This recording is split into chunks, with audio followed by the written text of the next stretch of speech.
Good morning. Good morning.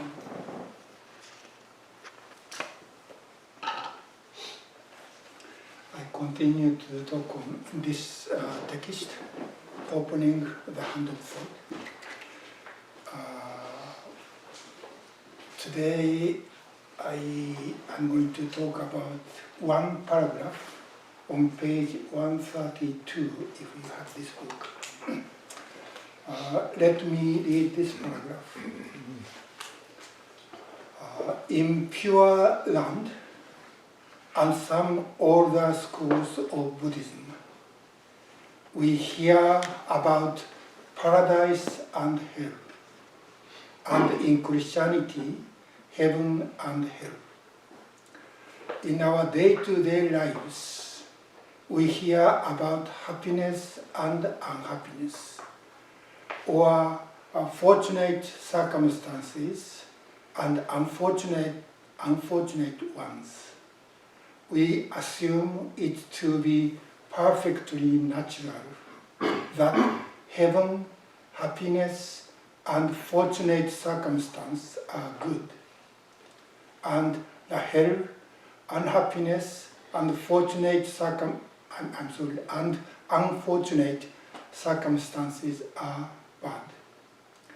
This type of categorization or discrimination is nothing but a distinction we make in our minds and is totally removed from the reality of life. Yet, precisely because of these distinctions, we get all excited over wanting to go to a better way and trying not to go some worse way. As long as we act like this, we completely lose sight of absolute peace. This is a section starting at the previous page 131, and the title of this section is The Direction of the Universe. The direction of the universe. Universe includes everything. There's nothing outside. So actually there's no direction, nowhere to go. But somehow within this universe, we need some direction. So these two, Uchiyama is trying to combine these two ways of viewing our life. And first, in the very beginning, first paragraph of this section, he said, the reality of life, that Zazen wakes us up, is actually a life attitude of working and living out a self that is only self. And now, that is only now. It is an attitude of facing whatever is before us, regardless of what might be before us. So the Zazen practice allows us to awake to this, each one of us, and these all beings within this entire universe are interconnected as one. So there's no way we only face here and now whatever we encounter without making discrimination or distinctions. And he compared this attitude toward life and our kind of a common or ordinary attitude in which we make distinction, good, bad, like, dislike, beneficial, non-beneficial, and desirable and desirable, and we make a choice. We want to go this side, not the other side. Or I want to get this thing, this good thing, and try to keep away from those bad things. So we always make distinction and making choice, and try to go this side and escape from that side. And that discrimination made our life samsara. We are always chasing after something we want or escaping from something we don't want. And the circumstances or conditions of our life is always changing, so we cannot stay one place. Even when we are very successful and happy, but sooner or later we may lose this. So we have fear or uncertainty. So there's no, in this life, based on this discrimination and making choice, there's no, according to Uchiyama, there's no absolute peace, because we are always have fear and feeling of uncertainty. So there are two ways of life, and these are opposite. And in common Buddhist term, these two are called nirvana and samsara. And what I have been talking last few weeks is these two way looks opposite, but somehow in our actual practice, these two should be one, should be interconnected and interpenetrate. But here, so far, Uchiyama is talking, making these two attitudes of our life, in a sense, he is trying to make clear the difference between these two.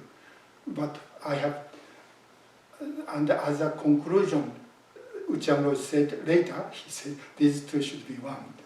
But I'm trying to talk about his conclusion from the very beginning.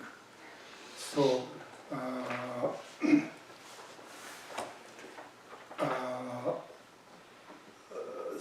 so don't believe what I'm talking. I mean, both are important. I mean, here Uchiyama discussed the difference between universal attitude, the attitude of universal self, and karmic self that is always looking for something better. These are two completely different attitudes toward our life. And that is what he said in the second paragraph of page 131. And last week I talked about the gate between from samsara to nirvana. And there are 3 points according to Buddhist teaching. There are 3 points to enter nirvana. But what I said was the gate, this means temple gate. And the temple gate is called Sammon, 3 gates. Originally there are actually 3 gates in ancient Buddhist temples. But later, especially in smaller temples, the gate is only 1. And still it calls 3 gates. That's interesting. And the explanation why 1 gate is called 3 gates. This is same as 3 minds. 1 mind and 3 mind. Anyway, that according to the explanation, 3 gates. Sun is 3 and moon is gate. Is not the number of the gates, but this is abbreviation of a little longer expression. That is sun ge, that's moon. San ge, that's moon. Gedatsu is emancipation or liberation. So this temple gate is a gate toward the liberation or emancipation, or that means nirvana. So this gate allows us to enter nirvana. And those 3 refer to, that is what I talked last week. First is emptiness, and the second is formlessness, no form. Seeing emptiness and seeing there's no form. No form means no perception. Perception and form are correspond to each other. So when we let go of thought, we let go of the forms as an object. So that means we become free from clinging to the object. And a third is wishlessness. That in Japan, that is mugan.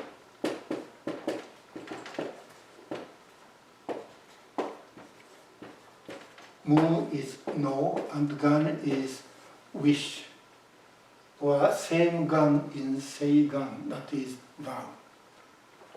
So the gate to enter nirvana or liberation is seeing emptiness and seeing no form, formlessness, and no desire. But as I said, even this bodhisattva vow is gone. So that is why we have to, at the end of my talk, I said we have to we have to return to the out of the temple. You know, temple gate is always open. So we cannot stay within the temple, but we have to go in and come out to work outside world. So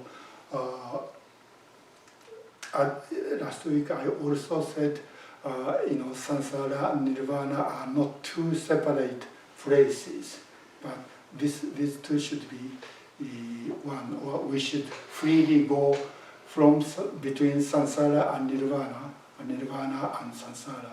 That is what bodhisattva, how bodhisattva lives. That means because of wisdom, bodhisattva don't stay in samsara. And yet, because of compassion, bodhisattva never leave samsara, never stay in nirvana. So samsara and nirvana should be always together. That is what I'm saying, but Uchiyama doesn't say so yet. As a conclusion, he's going to say. And this paragraph, he also says, to be based on the dualistic way of thinking, like good and bad.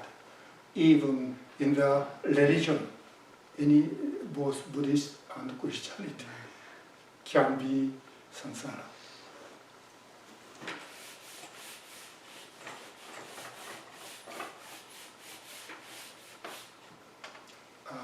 That is what he says in the first few sentences.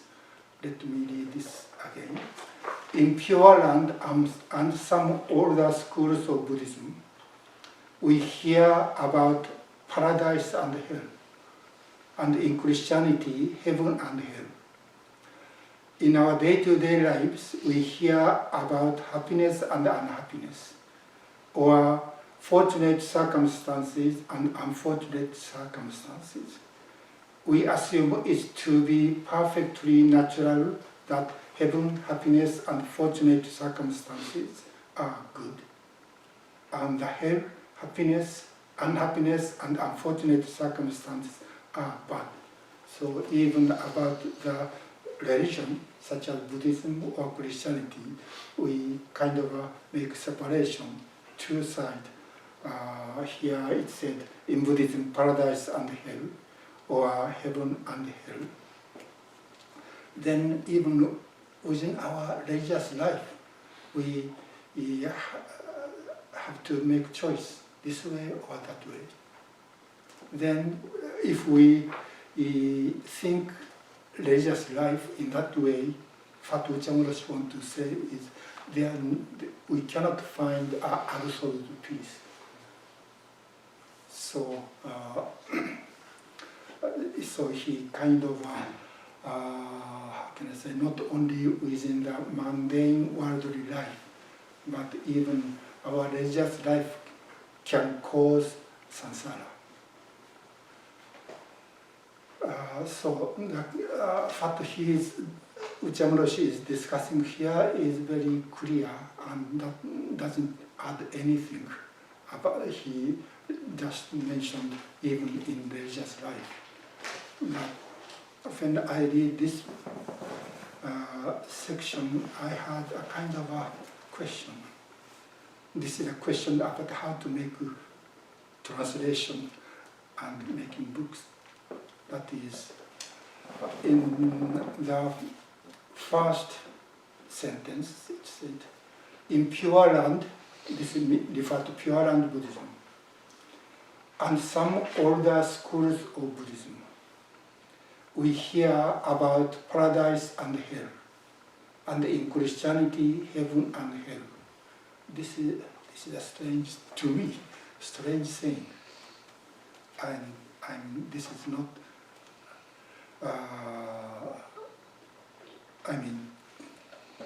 when I give a talk, Sunday Dharma talk, I copy, the text, one paragraph, and I compare with Japanese original.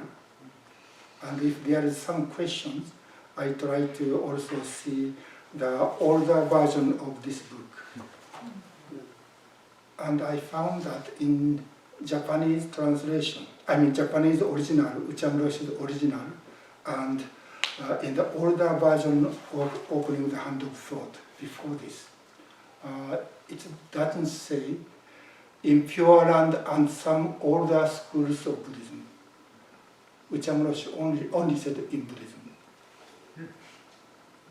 In Buddhism, we hear about paradise and hell, and Christianity, heaven and hell.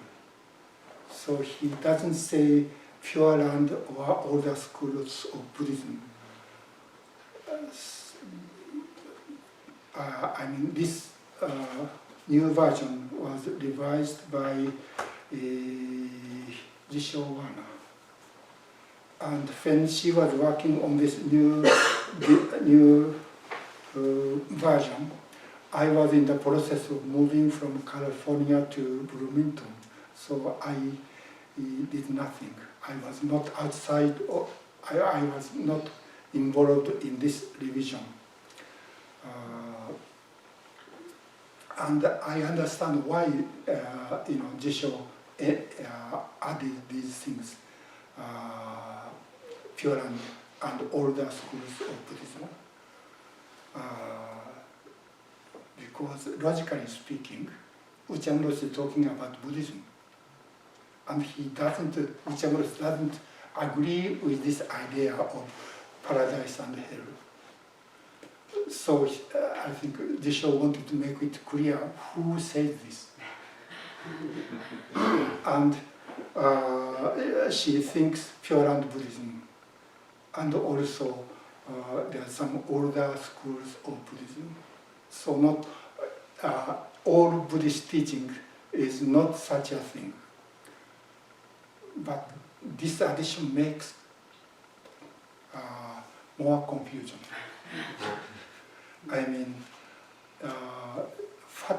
What is said in Pure Land Buddhism and what is said so-called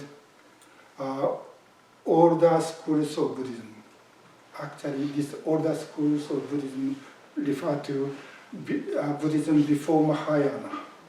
That is so-called early Buddhism, including Shakyamuni's teaching. And what Pure Land Buddhism said and what, for example, Shakyamuni Buddha said are two completely different things. What Shakyamuni said about these two things is, for example, in Sutta Nipata. Sutta Nipata is one of the oldest scripture in Buddhism. And people think, or scholars think, probably there's some actual voice of Shakyamuni is recorded in this oldest sutra. And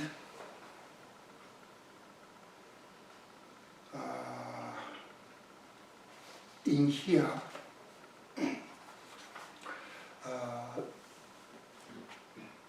if you want to check Sutta Nipata, this is section 2 and number 14. And the name of sutta is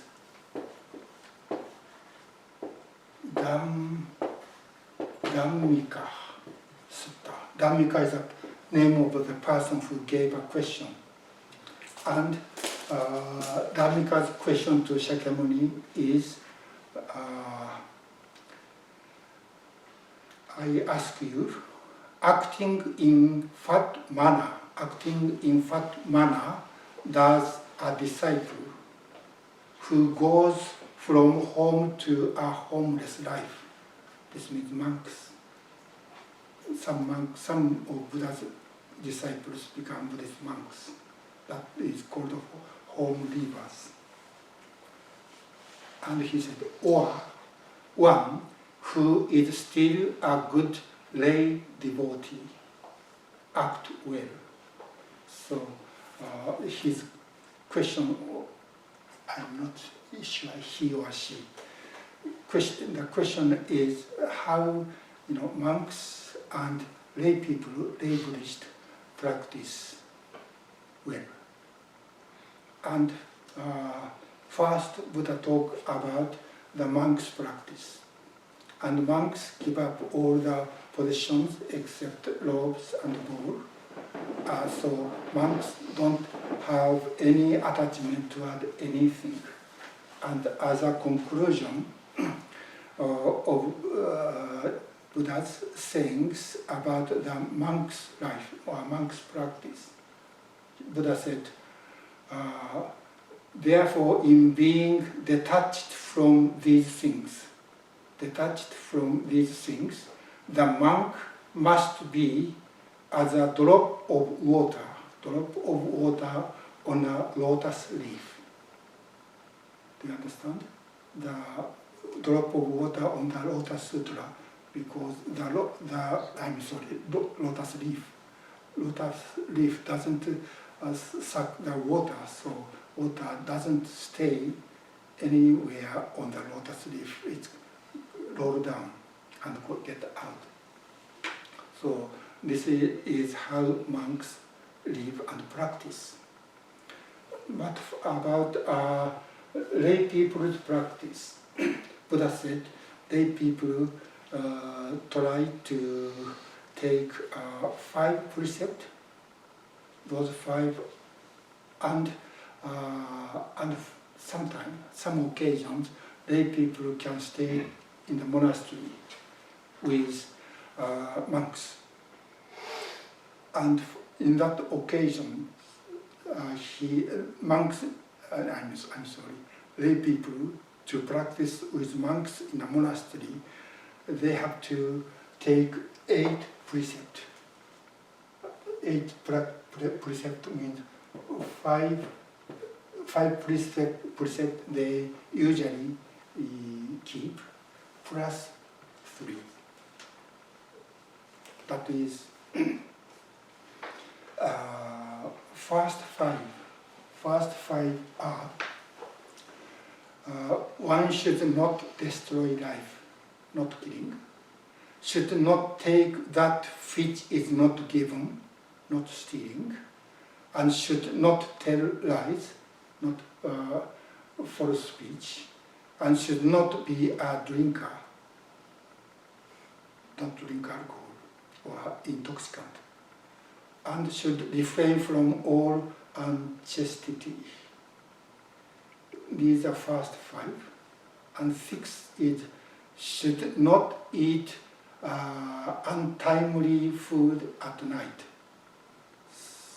This is, of course, at the monastery, even lay people cannot eat anything during night. And one should not wear ornaments nor use perfumes. So when lay people practice in a monastery with monks, they should not wear ornament nor use perfumes. That means when they don't practice in a monastery, they can. But if when they practice with monks, they should not wear ornaments nor use perfumes. That is seventh, and eighth is should lie on a mat spread on the ground. That means they cannot sleep on the bed. They have to sleep on the ground, same as monks. So those are 8 practices when lay people practice with monks. And next paragraph here, Buddha said, in what occasion monks, lay people can practice, participate the monastic practice. He said, being happy-minded one should observe this virtue of 8 precepts on the 14th, 15th, and 8th day. 14th, 15th, and 8th day of the month. 8th day of 15th day is full moon day in lunar calendar. And so somehow it seems they have some kind of session, weekend session, 2-day session. So monks, lay people can participate, monks practice in these 2 days, and 8th is a half moon day. And these full moon day and half moon day, they had a gathering called Uposatha. Uposatha is the same as the practice we do as a Ryakufusatsu. That is, the leader of the Sangha read the precept they received. And if monks and lay people think they did something against these precepts, they speak up and said, I did such and such mistakes. That is the meaning of or origin of the practice of repentance in Buddhism. Anyway, so on these 3 days a month, lay people can practice with monks. That is what Buddha said, how lay Buddhist practice.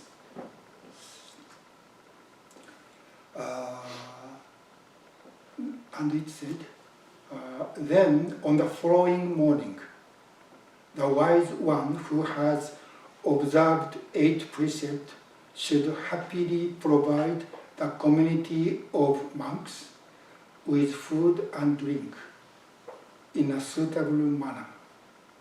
So on these occasions, after this practice time day is done, is over, lay people offer food to the monks. That was lay people's practice in India. And after that, after Buddha described how lay people practiced, in the final paragraph he said, let him means lay person, let him support his father and mother in a proper manner and also pursue a blameless career, means livelihood.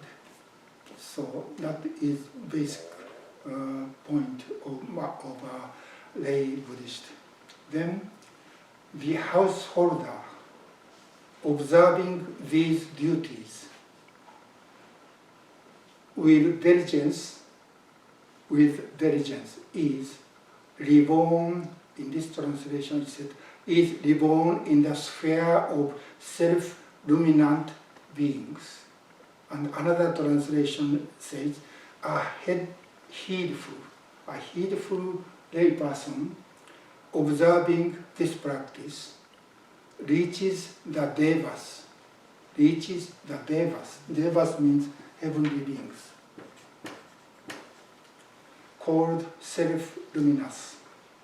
So what Buddha said is lay people who practice as a lay person, doing following livelihood, and occasionally participate monastic practice. Those lay people can be born in heaven. So this is what Buddha taught. And that means monks, who is like a drop on the lotus leaf, enter nirvana. But lay people can be born in the heaven. And in another Pali Nikaya, Shakyamuni said, the bad do not emulate the good. Who give what is hard to give, make offering, and do deeds hard to do. The Dhamma of the good is hard to follow. Therefore, their destination after death differs for the good and for the bad. Good people and bad people, the destination after their death are different. The bad go to hell. The good are bound for heaven. So here, heaven and hell, hell and heaven correspond. When good Buddhist can be born in heaven, and people doing bad need to be born in the hell. So heaven and hell correspond each other. So this is not a teaching of particular schools in old Buddhism before Mahayana, but this is what Buddha taught. And about the Pure Land. Pure Land Buddhism is saying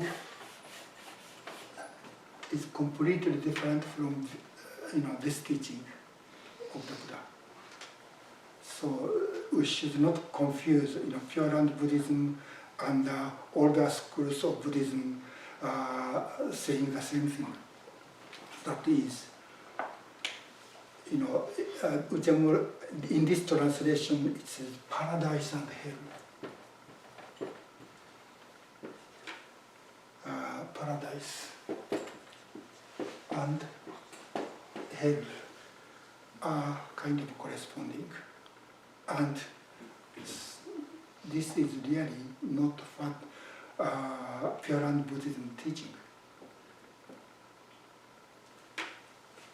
So when Uchiyama said in Buddhism, this does not mean Buddhist teaching in Pure Land Buddhism or Shakyamuni's teaching, but probably what Uchiyama wanted to say it in common understanding of Buddhism.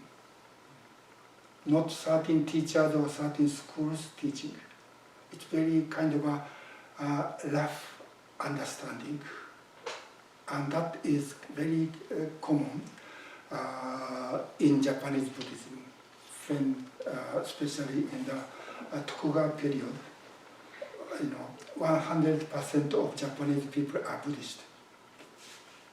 And basically, what Buddhist priests taught to the lay people, and the way lay people understand very basic teaching of Buddhism is, if you do good things, you will be born in the paradise, otherwise you go to hell. So this is a kind of a function of Buddhism as a religion in that society. I'm not sure in Christianity, but so Uchiyama didn't mention this teaching is Pure Land teaching or Shakyamuni's teaching. But this is very a kind of a common, popular understanding of Buddhist teaching for kind of a people in the mass level. Because paradise, I don't like this translation.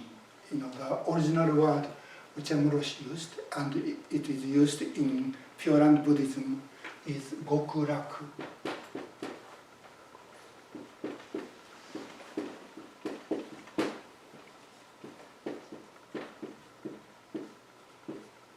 Goku means extreme, and rak is easy or joyful or enjoyable. So Gokuraku is a name of I don't like this word, paradise. What is paradise in English? Paradise and heaven, what are the difference? When I looked up a dictionary, English dictionary, it said paradise is where Adam and Eve lived before they was kicked out. So paradise is on the earth, but heaven is beyond the earth, where God there. God is, I'm not sure, living.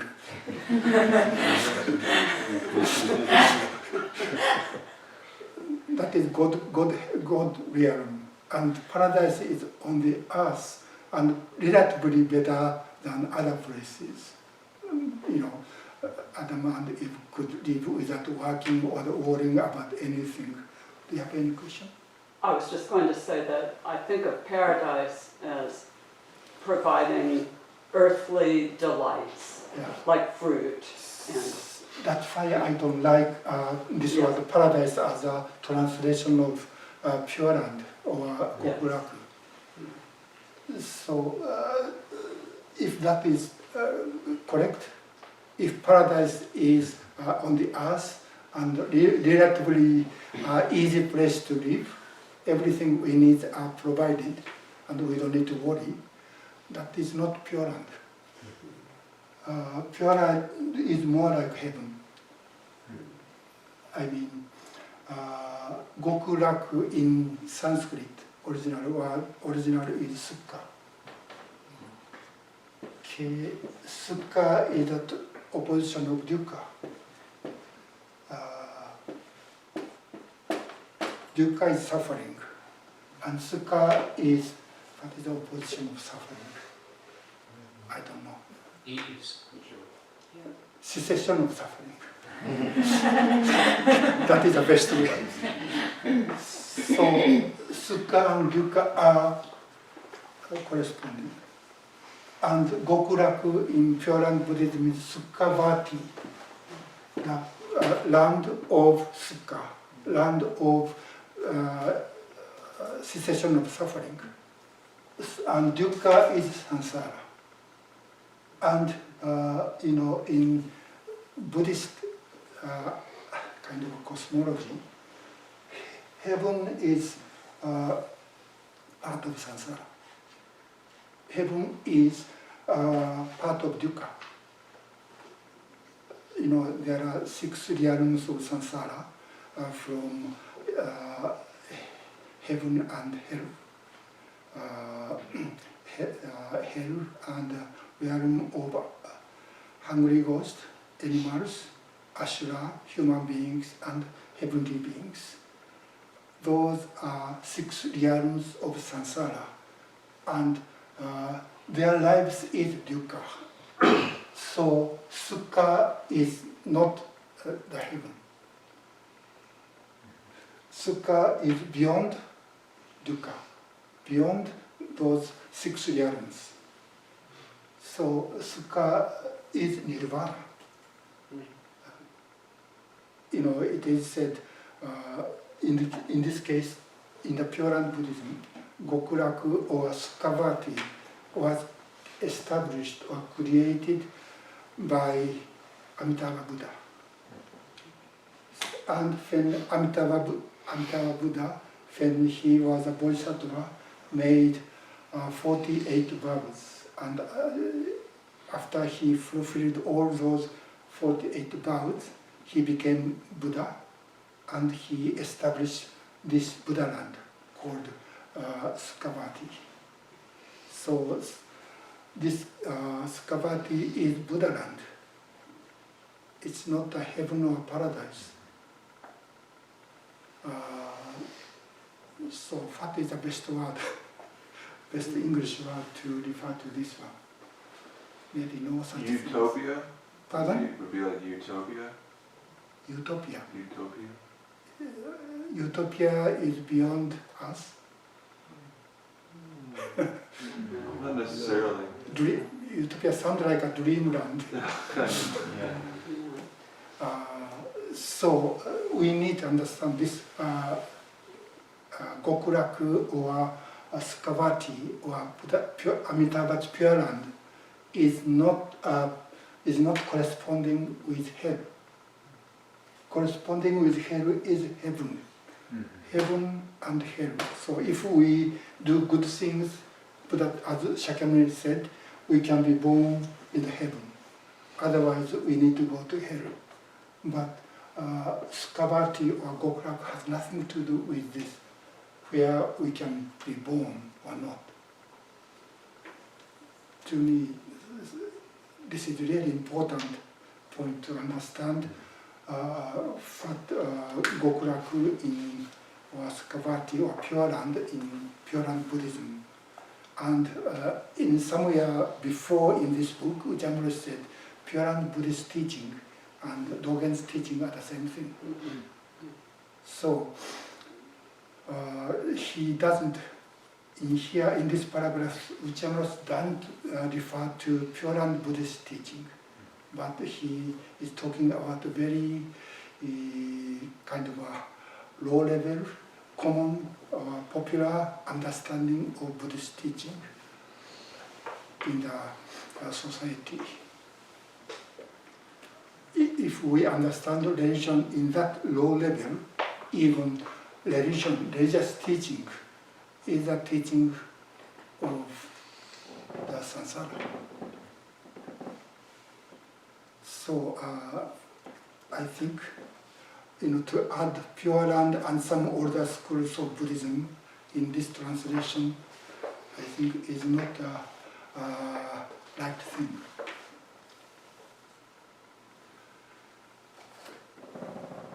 I'm sorry for Jisho. I know. She did a very nice job, and basically, this book became much readable and understandable from the older version. But there are something. And if I don't compare this translation with original writing by Uchiyama Rో, I didn't even notice this confusion. And I may think Uchiyama Ró has confusion.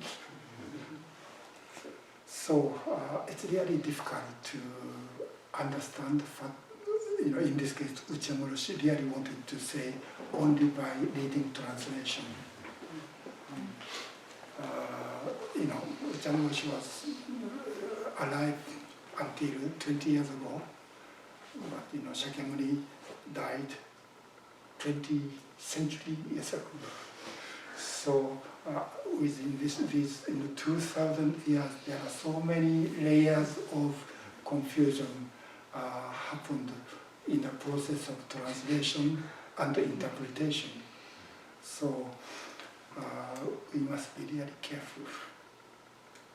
Probably better not to believe, trust anything what is written.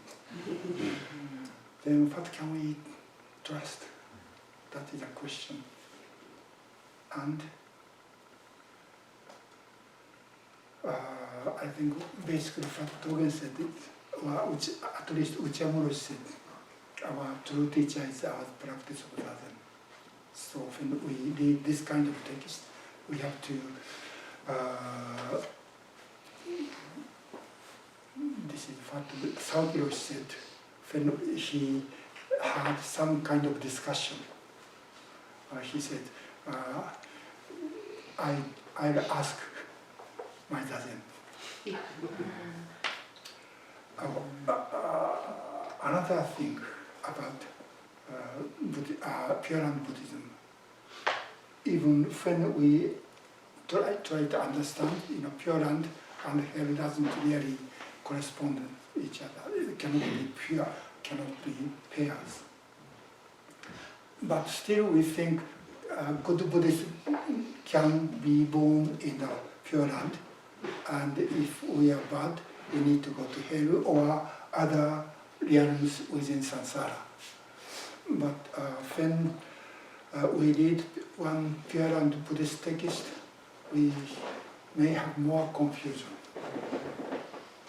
I mean, this is a collection of sayings by the founder of Japanese Pure Land school called Jodo Shinshu, and the teacher's name was Shinran. Shinran and Dogen are contemporary. What Shinran said about Pure Land Buddhist teaching might be amazing. We become more confused. What Shinran said, even a good person attains birth in the Pure Land. How much more so the evil person? Do you understand this? No. That is natural. But that is very important teaching of Shinran. And so Shinran, in a sense, a complete turn over the teaching of Pure Land Buddhism. Pure Land was made for bad people. Of course, good people can be born there, but Pure Land was made by bad people. And he continues, but the peoples of the world constantly say even the evil person attains birth in Pure Land. How much more so the good person? This is a common understanding, I think. Although this appears to be sound at first glance, it goes against the intention of the primal vow of other power. Other power means power of Amitabha. So that means that is against the intention of Amitabha's vow to establish this Buddha land. The reason is that since the person of self-power means we practice using our self-power and attain enlightenment and enter nirvana. That is called person of self-power. So that is a good person. I want to be a good person.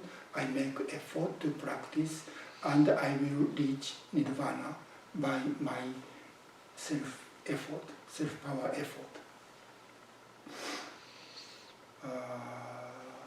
The reason is that since the person of self-power, being conscious of doing good, lacks the thought of entrusting himself completely to other power. He is not the focus of the primal vow of Amitabha. That means he can enter nirvana by his own effort, own power. So such person doesn't rely on or trust Amitabha's power of vow. But when he turns over self-power and entrusts himself to other power, he attains birth in the land of true fulfillment. The primary vow, or original vow, was established out of deep compassion for us who cannot become freed from the bondage of birth and death through any religious practice due to the abundance of blind passion. Since its basic intention is to effect the enlightenment of such an evil one, the evil person who entrusts himself to other power is truly the one who attains birth in the Pure Land. Thus, even the good person attains birth, can be born in Pure Land, how much more so the evil person. Does this make sense? Please. It has similarities to the Christian notion that whatever effort you put forth doesn't get you to heaven. Yeah. It's God's grace or Yes. Jesus' death Yes. that Yes. gets you there. Yes, on that point, Pure Land Buddhist teaching, at least Shinran teaching on Pure Land and Christian teaching is the same. Our personal effort based on personal power doesn't work. Do you know if they informed each other or did they arise independently? It said the Pure Land Buddhist teaching is really different from original Buddha's teaching. Yeah. And it said Pure Land Buddhist faith in Pure Land Buddhism came from the West. Oh, wow. Means somewhere like Iran. Do you know if that was from the Christian? No, Turks. No, before Christians. Oh, before. It was the Turkish migration into northern China that brought in the theology of Pure Land. And although it's not informed by Christianity, it is informed by a common root to Christianity because there's elements of the Persian religion mixed in both. So it'd be like Zoroastrianism? Yes. Please. Is it kind of like the idea of you have to go through hell to get to heaven, or the lotus rises from the mud? Is this what they're talking about? Are they talking about people who are in hell or bad or gone through hell? Maybe they're born in such a way through realization that this paradise they come to might even be more perfect for them, or maybe experientially heightened as compared to someone who is good and realizes the same things. Guessing. The basis of Shinran's idea or teaching is we are all deluded, full of ignorance and delusions. Still within this delusion, we think we allowed bodhicitta and try to find enlightenment. In that case, still according to Shinran, still there's some kind of a self-clinging that I can do it. That is the problem. To accept the power of Amitabha's vow. So in that case, self-power practice is still, how can I say, separate from the entire internet network of dependent origination. I can do it. Is not a good attitude in Pure Land Buddhism. So in the Pure Land Buddhism, we have to really thoroughly see how deluded we are. And there's no possibility to attain nirvana or be free from samsara with my power. So it's it's a kind of very different from original Shakyamuni's teaching. And often, this teaching of Pure Land or Shinran is compared in Japanese Buddhism compared with Zen. Zen practice is representative of self-power practice, and Pure Land Buddhism, especially Shinran, is other power. They don't think practice work. So they have no practice. They, in Pure Land Buddhism, or at least in Jodo Shinshu, they don't receive even the lay precept. They have no precept because it doesn't work anyway. But only one thing it works is trust or faith. Faith in Amitabha's Pure Land, Amitabha's original vow. So whatever we do using our self-power or willpower doesn't work. That is kind of another common, very rough understanding of Japanese Buddhist between Pure Land and Zen. But when we compare Shinran's teaching and Dogen's teaching, they are not so different to me. I mean, Dogen says when we practice the Zen, we let go of our thought and let go of our self-power. Within this just sitting, letting go of self-power, the total function, that is a function of all entire network of interdependent origination works.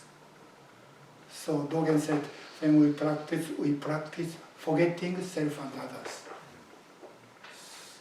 So Shinran said, this is a absolute other power.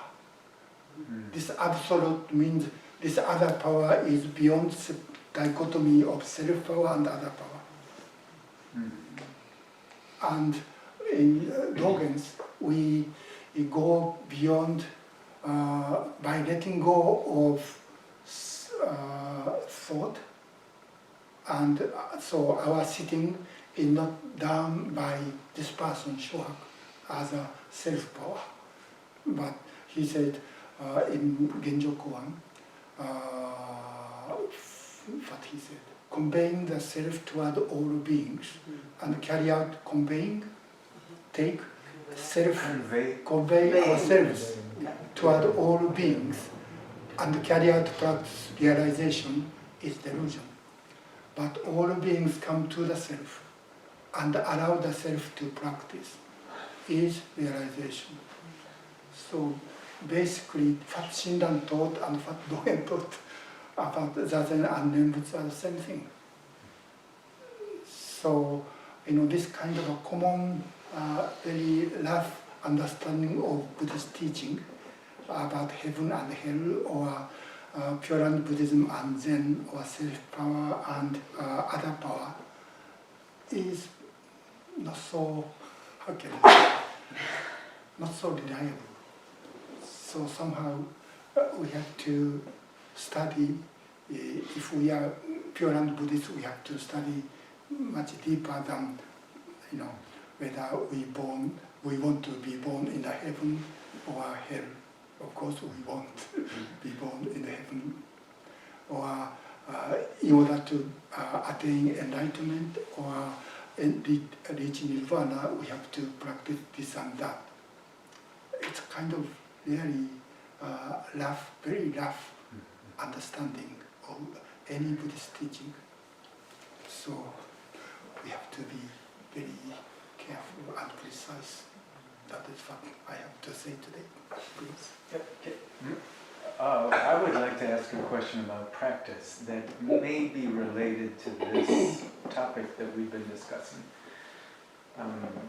There's a phrase that I heard in the Mahayana tradition is that thoughts self-liberate, which my understanding of that means that once there's the recognition that there's thinking, that thought itself pretty much dissolves and it doesn't continue. So then I've been paying attention to how sensations arise in the body. And in English we use this phrase, a sensation arises into awareness.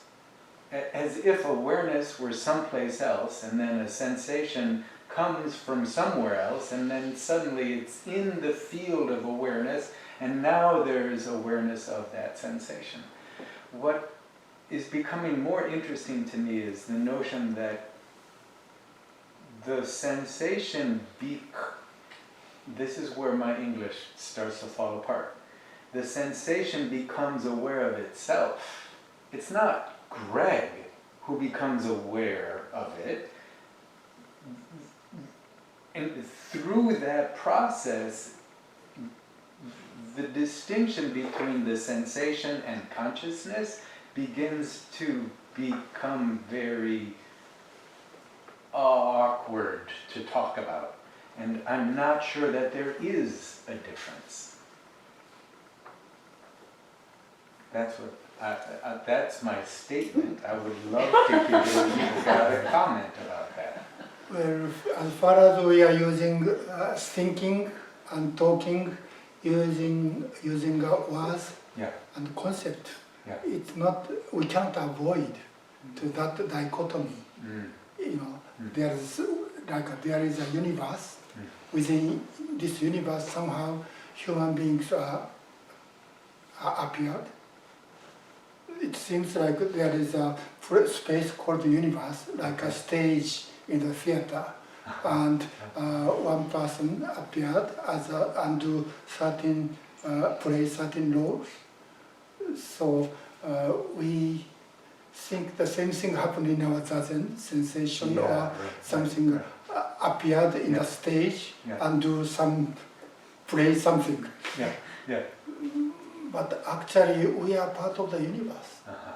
So it's not me, I appeared into the universe as a player, come into the onto the stage and do something. Mm-hmm. But as far as we are thinking and talking using words and concept, we have to say so.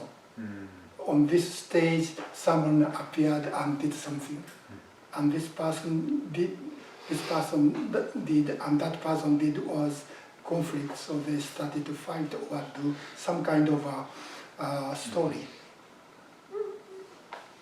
But that is how we, in a sense, create using our ability of thinking, using words and concept. So when we explain, we have to say so. Yeah, and there's an immediate problem there because it's setting up a framework which isn't actually accurate. That is why we have to let go of thought. Uh-huh. Our reality is beyond thinking. Whatever we say, what the function of word is separation. Even we say no separation, no separation is a negation of separation. If there's no separation, there's no separation. So that is a very important, essential point of Nagarjuna's discussion. Thinking or concept, word and concept or logic cannot reach the reality itself. Yeah. So we have to let go Thank you. or stop thinking. But stop thinking create another problem. Okay. So this is not the answer to your question. Okay. Anything else? Any question or comments? So you're happy. I'm happy too.